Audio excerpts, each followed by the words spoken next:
Yes, that was an AI-assisted Toyota Spec spot. And yes, some of my filmmaking friends do think I'm the devil because I use AI and they think it's coming for their job, or they're concerned about the models being built on stolen assets. And I'm not here to debate any of that because I think there's validity to all of it.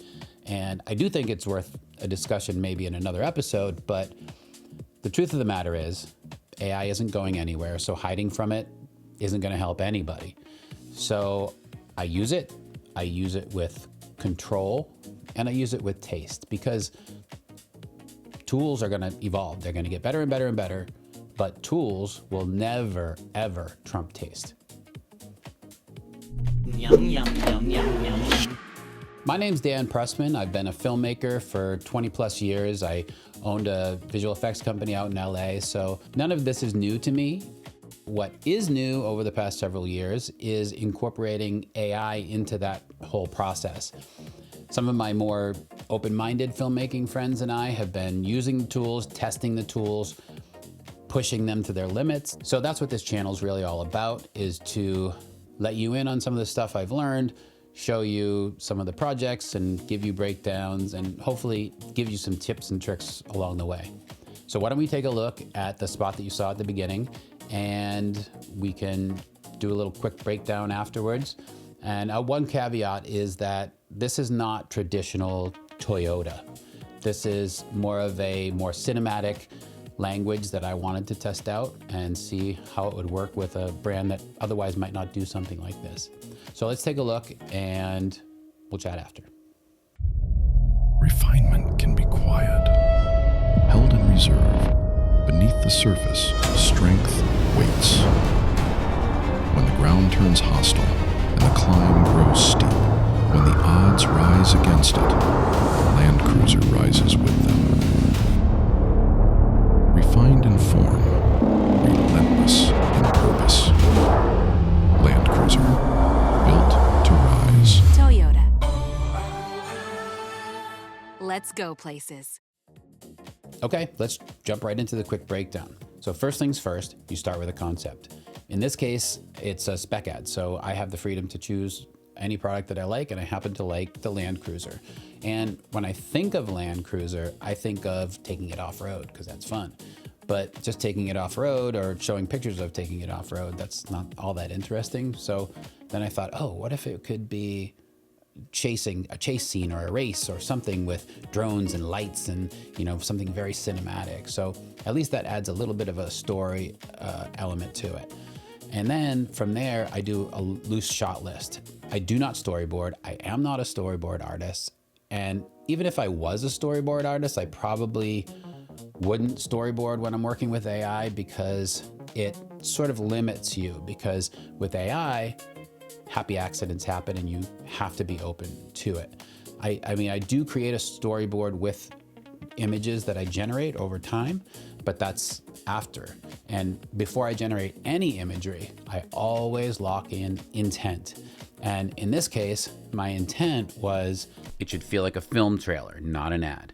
It should feel premium, restrained, and confident, no gimmicks. And then I wanted to let the shots breathe a bit, fewer cuts, more impact.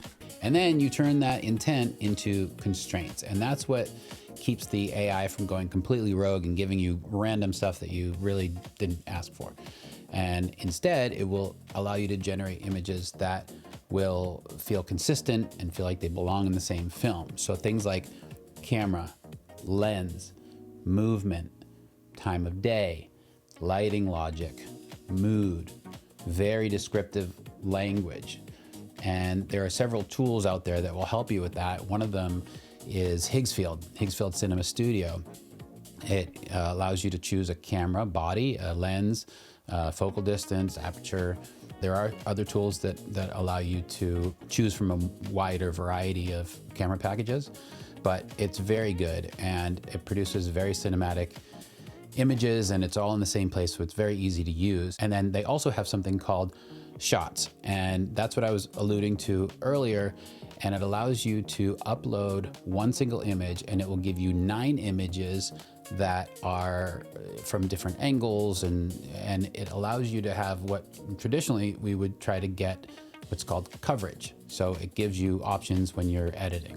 Once you have all your key images generated and you're happy with them, you can lay them out in somewhat of a storyboard. You can use all kinds of different tools. I prefer using Mila. You can see how the story is going to unfold in front of you. And then once you have that, you can begin generating video with it. And this is where you have to have some patience, because the models aren't perfect and they're gonna hallucinate and they're going to produce stuff that is absurd sometimes.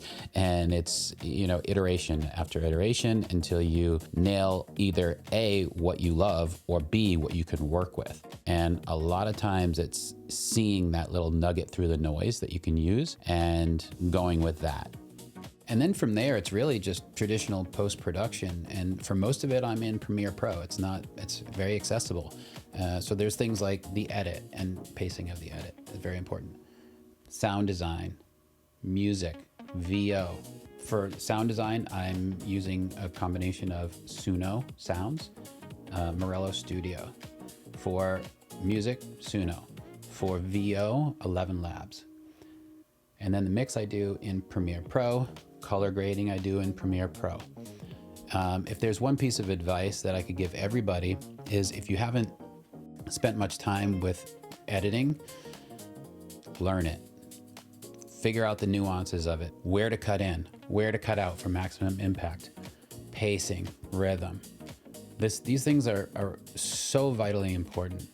And if you can learn it and you can get good at it, then you can separate yourself from the pack. Anybody can throw footage in and make a cut, but making a specific cut with purpose takes a lot of practice. So that said, I've spent a lot of time in a dark room editing, and this is not my strong suit. Being in front of a camera is definitely new to me, but I do understand that it's a new world.